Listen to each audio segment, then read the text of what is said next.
We're thinking. So with the Rengar ban here from TPA, if they don't ban Lee Sin, it could be the first pick coming in from inSec over here simply to avoid wins actually playing it.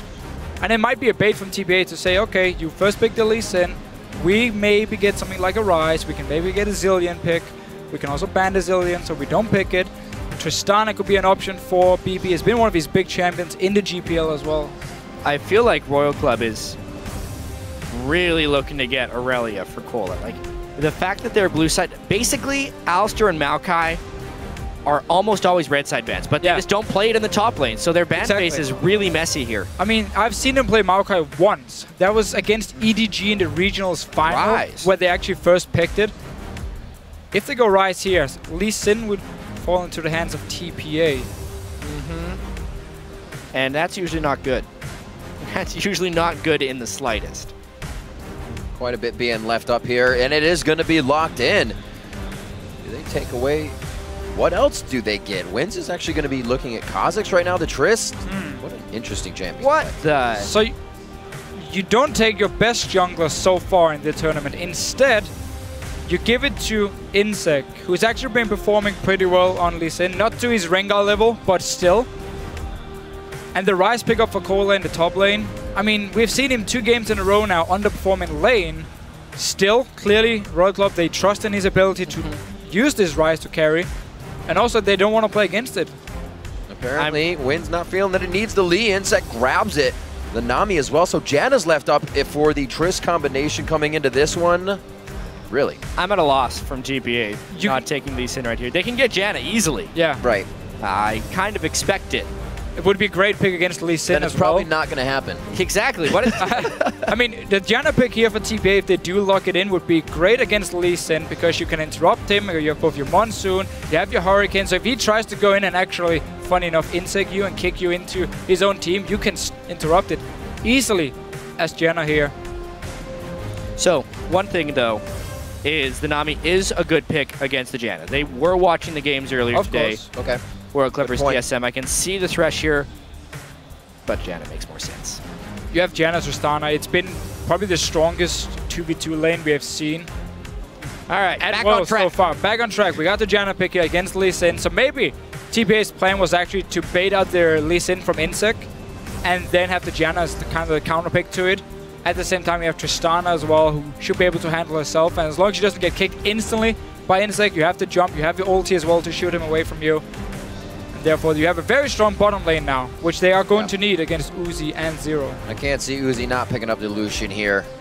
We've heard Doublelift saying a little bit. That's going to go back and forth, maybe in the favor of Tristana on it, but we'll see what Uzi puts up on the table. Back and forth between his Vayne. He's played some Caitlyn. He's played quite a bit. He's probably going to lock in that Lucian. It's like he's taking a flower, and every time he's pulling off a petal for the Lucian of the Vayne pick. As soon as he runs out of petals, he's going to have to pick one of them. Quickly, this top lane. We actually saw the matchup yesterday, Freddy against Cola, where Cola was playing the Ryze and Freddy was playing Dr. Mundo, and he managed to beat him in lane one-on-one. But it was, a big part was the fact that Cola used his teleport twice. To first go into the bottom lane and then into the mid lane, and he didn't actually get anything from the teleport, so he just lost a lot of farm. He fell pretty far behind against Freddy actually in the one-on-one. So let's see if Achie can do the same up in this top lane. Lucian Nami. I'm not gonna go against Doublelift, who was saying Tristana was a great pick against the Lucian in lane here, but Lucian Nami is a damn scary lane. I mean, if you go against Doublelift, then you're going with Crepo. There's definitely some differences in these lanes. I'm right now going to take Uzi over bebe. I will as well. Champions be damned, because he has been so dominating in lane. Lane swapping, I think, is a really high probability in this one. bebe himself has said he's not that great in lane, and they love to lane swap. Yeah, you have a great setup for it. I mean, you have the Mundo as well. You can run together with Wins and not just teleport up when you have the one-on-one to get some farm. You don't need to have this Mundo against Ryze matchup where you just give Ryze a lot of free farm. So lane swapping from TPA would definitely be the best idea here. You can try to counter the fast push coming in from Royal Club, which we normally see in the lane swap, simply by taking your top laner and your support, send them down to bottom lane, because once they fast push into the tower, he can just sit there and pick up all the farm and they can't really dive you. We see Morning picking up a little bit more throughout this tournament, because some of the Syndra that we were kind of, wow, he's picking that up. Now the Fizz. No games in that in the regular season. He's really going to try to put his foot down here. Bit of a risky pick, though. Yeah. We have seen a few Fizz backfire already, especially from Korn. It can looking happen. earlier today. Yeah, this one, it's again, they're bringing a couple pretty all-in champions with disengage on their own team. They're really going to have to try and take this kind of like at 20 minutes, but Mundo and Fizz both need longer than that. It's a weird set of champion scalings. All right, remember, if you feel a team pulling ahead in this match, update your vote by tweeting at LOL Esports. Use the hashtag SHRWin or TPA win. Yeah, both Orianna and Lucian will have a lot more impact in the mid-game than Tristana and Fizz at this point here, making it very scary for TPA. But then again, they are maybe looking at the last game they played against Royal Club, where they went extremely late game, and therefore looking just to go full late game champions. We are into our third game of the day here in the group stages, the first set of them here in Taiwan. We'll see what the Royal Club can put up against TPA within this matchup. Definitely a game that counts for these teams. Royal Club not having too good of a game against Team Solo Mid earlier. Let's see if they can take hold here, get a little bit of momentum back in their favor. And it's got to be a pretty difficult loss for Royal Club there. Yeah. Taking multiple Barons in the game and still losing. However, these games actually have gone pretty long in the past. Royal Club plays long games. TPA had actually played the longest games of anyone in the World Championships thus far, so it will probably go late game. I mean, look back at GPL, they had some fast games because they were dominating some of the teams, but in the final against AHQ, we had like 50 minutes and 60-minute long games because both teams were basically just fighting each other left and right, and nobody really actually managed to close it. And it's been the story for TPA. They had the lead against Royal Club game 1, didn't manage to close out the game. Royal Club came back. Now they've gone with the extremely late game focus comp here with Tristana. You have the Fizz and you have the Mundo on the side of TPA. But Royal Club's team fighting comp is pretty scary. And TPA again going for the lane swap. They, like you said, they even did it when they were on the blue side, giving up that dragon control. They're ready to go to the late game with this. Problem is, Royal Club is guessing it. Yeah, they are. And going top lane as well with Uzi and Zero. Very nicely played. Without even the deep wards, they're trying to call this one out. It's actually going to be somewhat of an invade, too. Yeah, no ward scouting for this lane swap, so it could very easily be forced by Royal Club. They even have an opportunity to invade here. However, there's wards on their own red, so I think we're just going to see buff trades. So the only information TPA had at that point was simply saying, okay, you're not starting red buff, so you're either starting our red buff or you're starting your own blue buff here. But with the dual lands up in this top lane, let's see if Wins wants to walk into the red buff of Royal Club. Their own wards just disappeared, so he doesn't actually know at the moment if inSec started his own blue buff or not. He's going though. He surmised it, and they're also going to have confirmation any second. Oh, this could be big. bebe, what did you take? Level 1. He may have to flash out of this one, or he's just going to walk out. He's just going to walk out. Very interesting, though. bebe brings exhaust as well. It's a Trist. Boatload of harass they just took in that lane, though. Will set them so far behind, especially since they don't even get the heal to stick around at lower amounts of health. Back to base right away. Simply again because they had no wards in their own jungle, so they didn't know where inSec was. In the end, he comes in. He's gonna get dove. What? Yeah, 2 people. No, the exhaust for exhaust, but I don't know if it's gonna work. First blood for Zero, and it looks like they get out, I wouldn't say unscathed, but real happy. And this is basically just Royal Club guessing the lane swap, sending Uzi and Zero top lane, find TPA, and then they take the red buff at the same time, and inSec just walks up behind them. Let's see what Wins can do in mid lane. Oh, jumps on, gets the slow. Uh-oh. He'll be all right. We're in the flash, though. Very low on mana. He's going to be forced back on this one. Right, still has the summoners. So I like the fact he's actually paying attention to the mid lane here, because we saw the matchup earlier. Bjergsen against Korn. Bjergsen on Orianna, as soon as he got all the health potions, like as soon as he got Korn to use all the health potions on Fizz, he was forced to go back. He lost a lot of CS, and Bjergsen took full control of the lane. The fact that Wins comes in here now forces Korn back to base, buys time now for Morning, where he doesn't have to use any sustain to actually stay in lane, get some more farm, and get towards his level 6. It's a critical juncture in the game, and Morning's going to need to get pretty strong, considering that Uzi may have a pretty free lane up in the top lane to get really, really far. Morning, it's his time to shine on this assassin. And it doesn't look like they're going to stop with the damage. Double Doran's coming out here, so Uzi can keep the pressure on and just keep that damage in. He's going to walk right up to bebe and say, how's it going? bebe's forced to jump out of this. He's only going to have to farm at the turret. You have the level advantage, you have the sustain from Nami, you have an extra Doran's Blade. I mean, just go straight in the face of bebe here. chunk him down. He only has his health potions to sustain himself.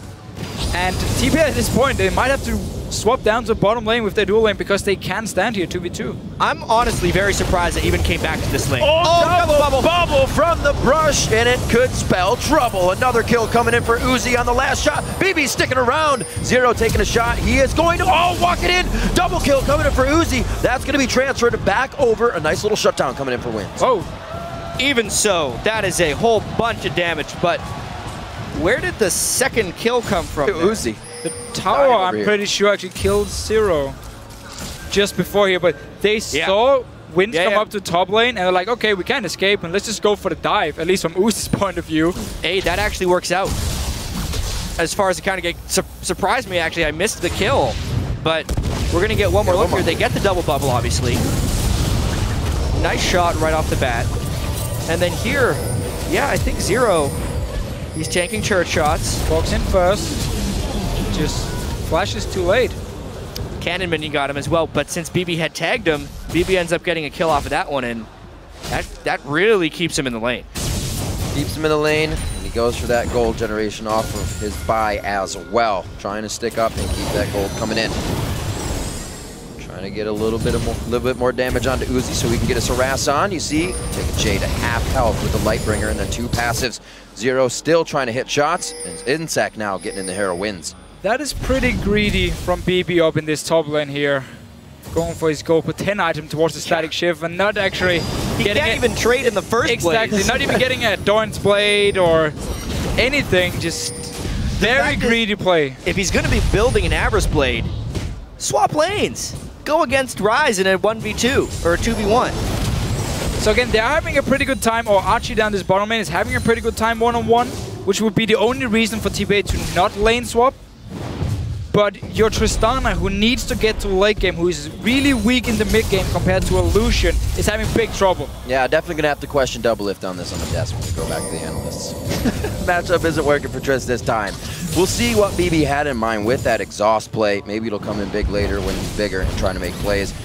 Shields on the turret is pretty much all Jay has to deliver right now as bebe tries to soak up CS 38 to 23 in that lane. And like we said, Uzi is on his favorite. He's on Lucian. He's already 2-1-1 with the pickaxe in lane. It's only going to get worse. Every time you get pushed down to tower, it's so hard to get any form. It seems to be the story of every Starhorn Royal Club game is, wow, Uzi and Zero are demolishing their opponents. But what are the other lanes doing? I think is one thing we need to focus on. Korn is actually not doing that well against Morning. Cola is just trading farm with Achie.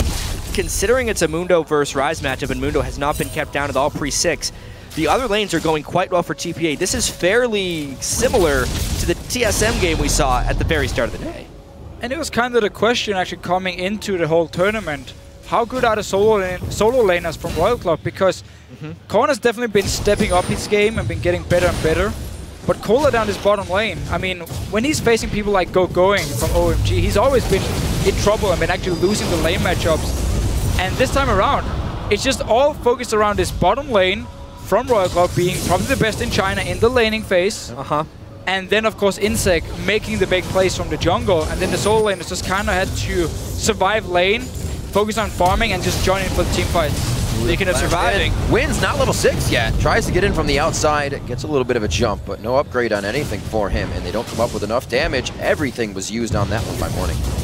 And look here again, top lane.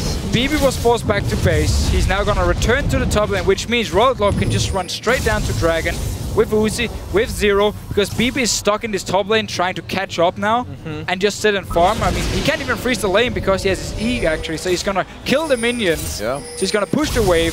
Royal Club can take Dragon and just send Cola up to top lane to pick up all the farm later on. It's already been a pretty big advantage created just by that duo, and it's going to get greater if they can get this Dragon. bebe's just trying to farm as best he can. Finally getting a few CS. He was so destroyed, far more destroyed actually than Turtle had done. Uzi himself backing to buy his own Avarice Blade to keep money coming in on that side, piecing that in.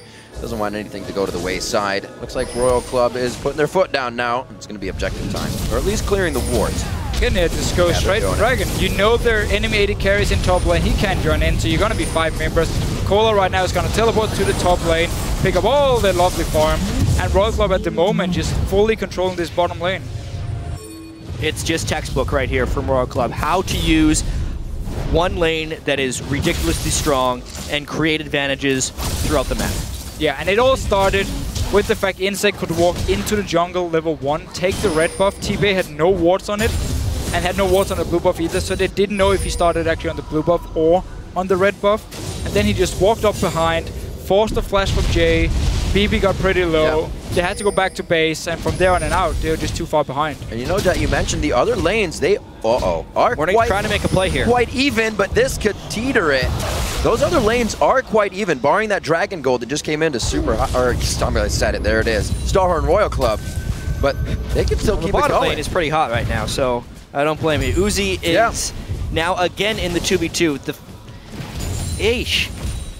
bebe just can't catch a break. He's not avoiding the Uzi 0 lane like he needs to. He needs another 10 minutes of farming before he can think about looking at this guy. Yeah, getting Static Shift first item is not going to do a lot for him damage-wise. I mean, it means he can clear the waves pretty fast, but normally what we see is that people go back on the first back, and they get a pickaxe or BF sword, and then they build Static Shift, so you have some attack damage to back up all your attack speed.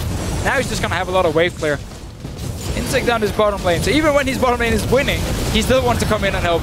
Uzi pulling in the fight perfectly for inSec there.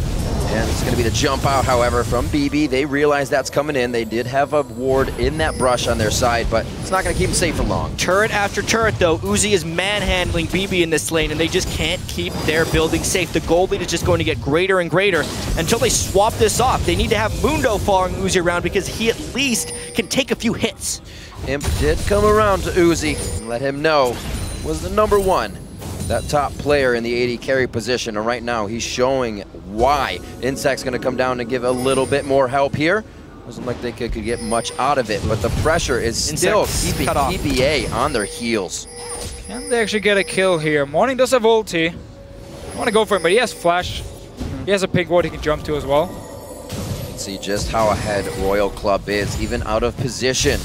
TPA catches them. They can't really make a play on it. They need to get back to lane, get these pushed. Wins trying to clean up the mid lane right now. He's getting a paycheck out of this one instead of the lane tax, and Morning's going to say, I don't want those. So I did like the idea from TPA here, because you can't just sit and just let this bottom lane happen, because you're going to lose your tower now. You're going to fall even further behind in gold. So what Morning tried to do was just as soon as he saw someone overextending, he moved instantly. If he can try and get a kill on this Fizz here, we know how strong Fizz is in the late game.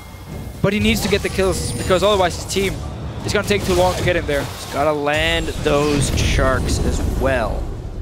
Fizz is having a hard time today. Any Fizz. It really is. And there's a tower going down in this bottom lane. inSec just been staying bottom lane just to secure the tower as fast as possible.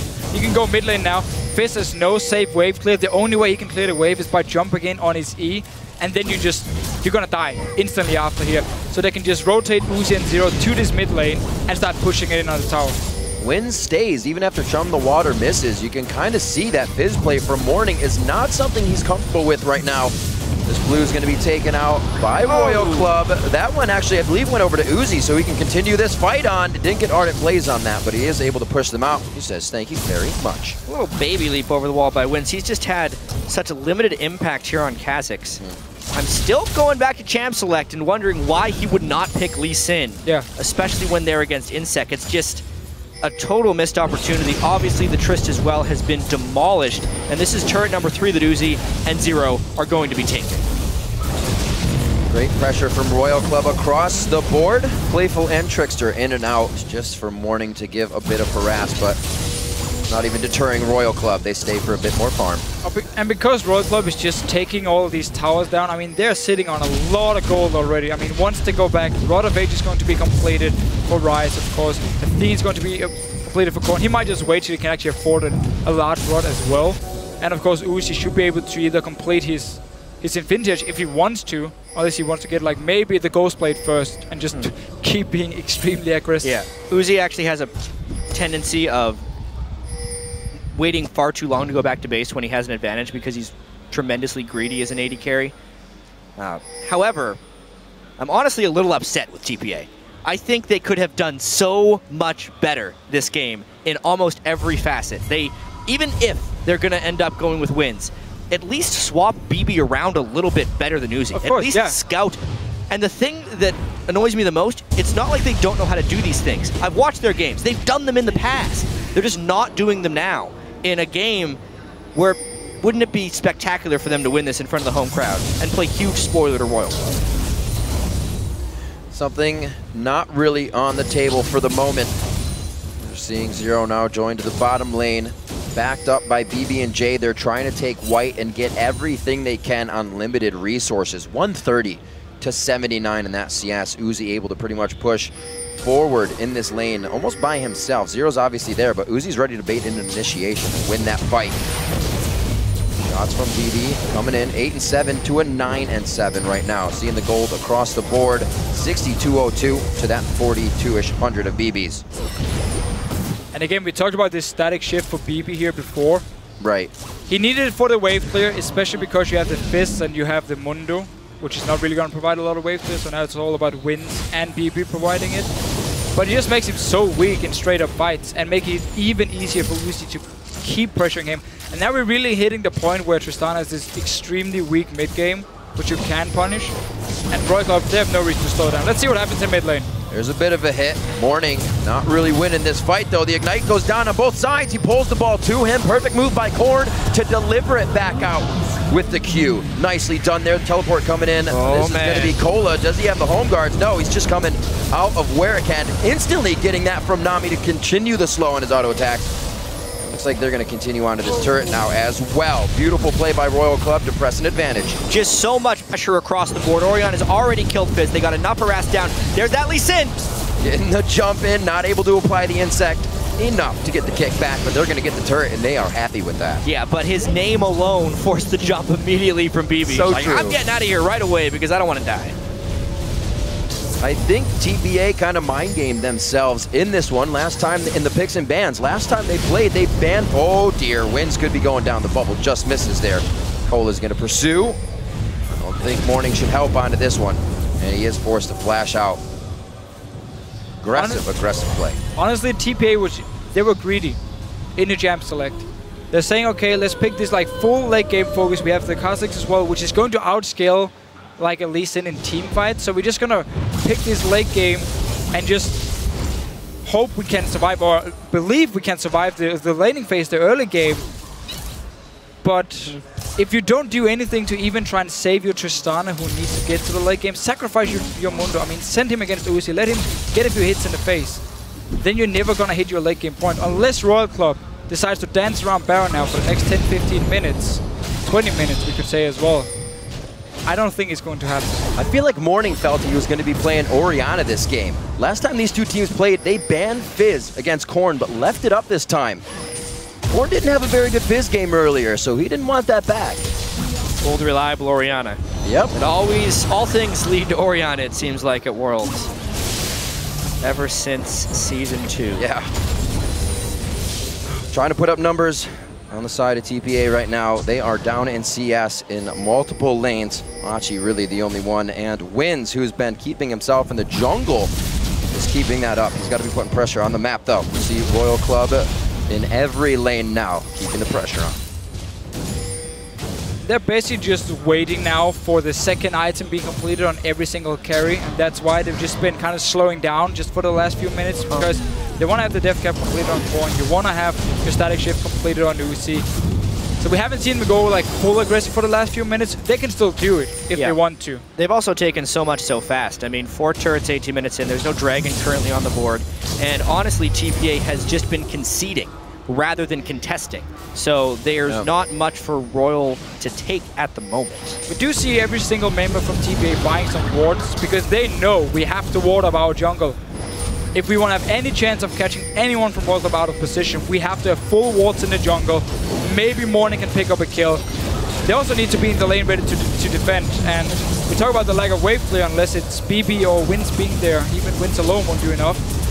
BB was running from bottom lane. Easy switch from Royal Club into mid lane to take it. Bully, bully, bully. That is what Royal Club is up to right now. inSec Very nicely done. Didn't safeguard with Chum the Waters on, but he actually may be able to keep himself alive. Good focus, though, from Achie and Morning, but it's only focused for so long because of the power. Right now, coming out of Royal Club, drops both Achie and Morning right quick. 2-for-1 is not all that bad for TPA, but it does expose this mid turret a little bit. Ryze wasn't even there, I'm pretty sure. Yeah, no, he wasn't even there. He doesn't have teleport. He's gonna run down, join in here. Royal wants to just try and push in. Only have 1 minion left, which won't survive. Well, they still got Ryze or Uzi to take a few hits. They really want this turret. Janna's shield, though, is going to slow him down. Poor Royal. There is teleport for Achie here, so TPA might want to try and chase this one. They have the Kha'Zix for the slow. They are trying, but there's no ward actually behind. There was a ward here. Royal Club just passed it, and there's definitely Achie warding, wasn't but ready at the moment, with no Mundo ultimate, I feel like he would have just been teleporting in. It's more just to his demise. It's more the fact you kind of have to try. I mean, you're 10,000 gold behind at 20 minutes. If you can get the chase, maybe a kill, go for it. So bebe wasn't here either. It was just a bit of a mess in a fight here. Morning landed enough damage, but honestly, Uzi is just in the thick of things, not even really taking damage. It was what we just talked about, how TPA ward up your own jungle, have Morning sit there and hope he can take out a target. But the guy only has a Lich Bane. You're not exactly gonna burst down anyone. Maybe a turret. Maybe a turret. You get to those turrets. Infinity Edge for Uzi. Trying to Static Shiv this almost might backfire built up. for Morning. Oh. Yeah. Oh, Uzi gives him a little laugh too. He's playing with a lot of confidence. Actually, speaking of wards, as they try and chase Morning down a little bit, TPA is an example of a team who actually wards a lot, but it's an example of how wards aren't the only thing needed to win games, right? Because as far as the group goes, they have the longest games, which is one of the reasons they've actually placed more wards than any other team. As far as wards per minute coming into the day, they're actually second amongst teams at Worlds.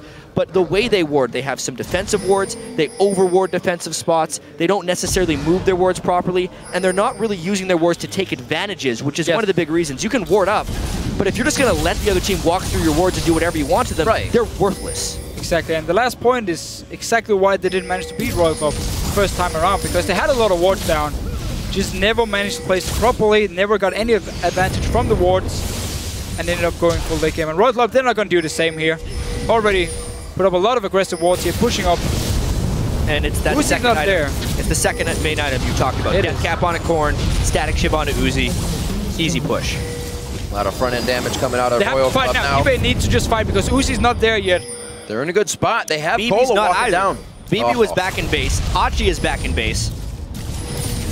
It would have been great. Cola was walking down. Not many wards right around them to be used on that teleport, but he's now going to be here. Another jump bubble caught by Zero. They were trying to bait in for Morning, who's hiding in the brush, but Cola takes practically no damage from Chum the Waters, and now they are running amok inside of TPA's base. This one could be over sooner than we thought.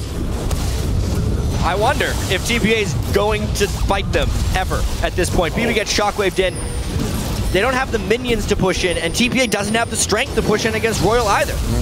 They're going to chase, though. A little too early to be in the base for the power they have. It is a lot of power, but is it enough to finish off with waves pouring at them and the whole chaos that's going to be coming from the entire team of TPA? Right now, it does force them to back off. They'll be happy to take down Dragon. Good breadcrumb wards to be seeing TPA on the entry.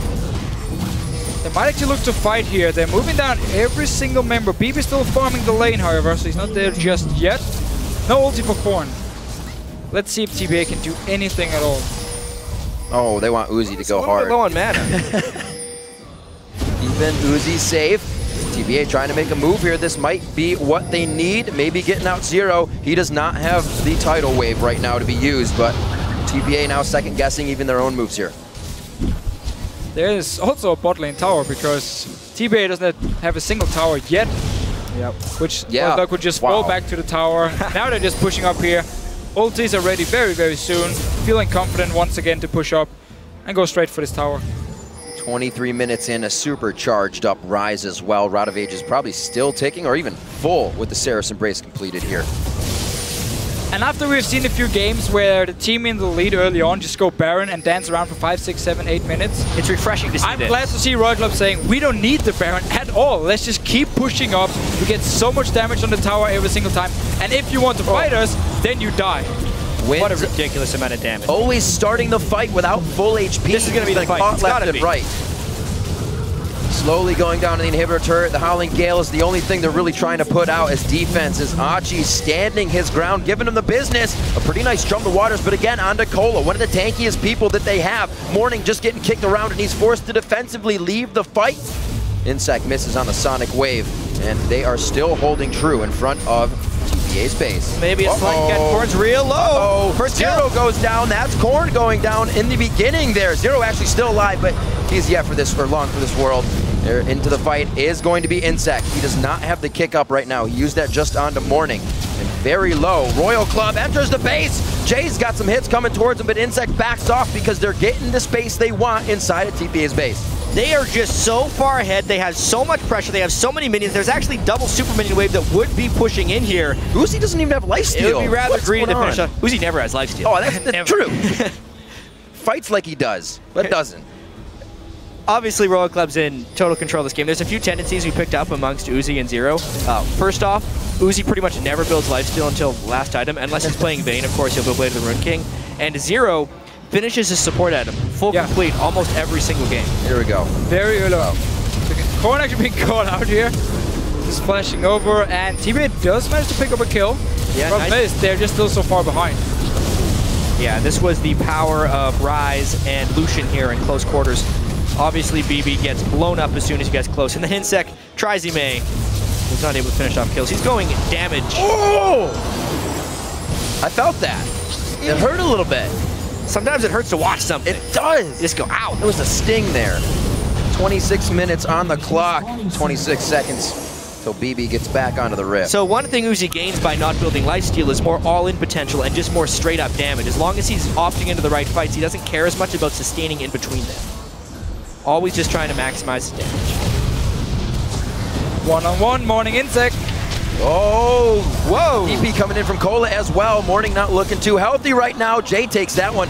inSec waiting for enough energy to take the resonating strike, and he does. He should be able to drop that one quick. Cola's actually going to be able to come up. Kill secured as they move on to the top and final inhibitor turret. Already have the super minions running into the base of TPA. Should just be a matter of time at this They're point. indefensible right here. inSec is just having fun. Uzi's going wherever he wants. Even if they're just clearing the minions, it's going to be trouble. This is inhibitor number 3 and probably the game. Uzi making sure nobody can come off the fountain right now. He is just a wall in this game as Lucian. And it looks like they're going to be able to grab the inhibitor turret, making sure they're not getting too antsy here. Not really looking at too much damage, but we've seen the mistakes made. They lose a few and they can't fully push, so they're playing it safe. And honestly, we just saw in the game prior a very one-sided game with AHQ. This is how you close a one-sided game. Royal Club has forced TPA into either giving up all their objectives or taking fights that would just make the game end faster. And in doing so, they're creating a very quick and decisive win. 9 turrets, tons of buildings, huge gold lead. Uzi just went back to base with 4,000 gold, as we saw. They're playing quite well. And it all started just like from level 1. Again, the red buff for inSec, walk up top lane, 2v2, Royal Club looking so strong. They win it, inSec comes in with the first gank. And every single move TPA made from there on and out was just the wrong one. Like, it made it so easy for Royal Club to just keep pressuring the advantage. Level 1 in a game really twisted by a odd champion select coming in for TPA. See what they can continue to do with this composition. Royal Club looking to put the final touches on a possibly sub 30-minute game. Get Baron, go mid for the 3rd inhibitor, use the super minions, and win the game. Easily picked up on that. 3 of 3 dragons, 1 of 1 barons. The next dragon's just going to be hanging out by himself because I don't think it's going to be necessary. TPA sets up for one final fight as Royal Club, the train, starts coming down the tracks once again. We just need to see red part and blue part and TPA and just try and take the fight here.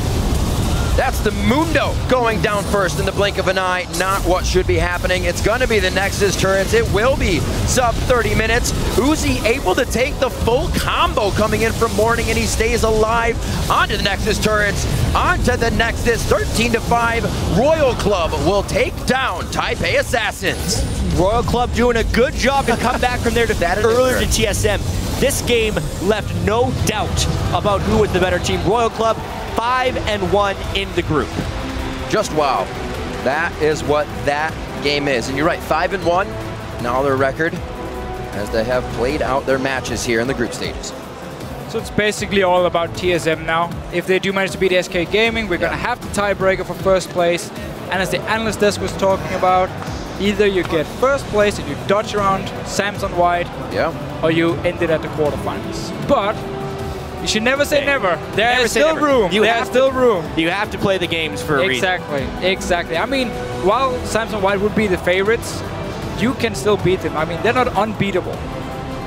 We'll get to see what EDG can do next game. They play AHQ. We'll see what kind of power Samsung White's going to be going up against. And I'm going to say EDG is going to need to get that game powerful because they will need all the momentum in the world to shut down White. They're basically going to have to show as well that they don't have to fall behind or have a slow early game in every single game. Because against a team like Samsung White, as we saw, game 1 of the entire tournament, Samsung White got a big lead early on against EDG. Yeah. That can happen again unless they step up the laning phase. But they're always this very, very slow team, so it's very hard for them to suddenly fix it. You're absolutely right there. I mean, this one, while there were definite misplays and errors by TPA, as far as the play from Royal Club, it was near flawless, right? Like, there was the overdive, you could say, by Uzi, but he still picked up a double kill and used that advantage to just press bebe harder and harder and harder. And the way they fast push turrets, it's definitely something they do better than any team we've seen here, is going to be something that other teams have to prepare for. Yeah, it's cool to see how they use inSec as a guy who just, instead of ganking, he just runs straight into the lane, push it up because you already have the pressure, take down the tower, go to the next tower, do the same. If he lands the Q onto a member under the tower, he's going to go instantly and kick you back. And TPA tried to get out of that duo lane. They tried to go top, they tried to swap, and it was Uzi that found them standing at their turret. He literally walked up to that top turret and said, ping, ping, guess what? We got our duo lane. So they tried level 1, and then once they had the 2v2 and were losing the lane, they did absolutely nothing to try and actually get out of it. There was no ganks from wins, they were too far behind, didn't try and swap down to bottom lane either. Well, another win going over to Royal Club. Right now we're going to throw it over to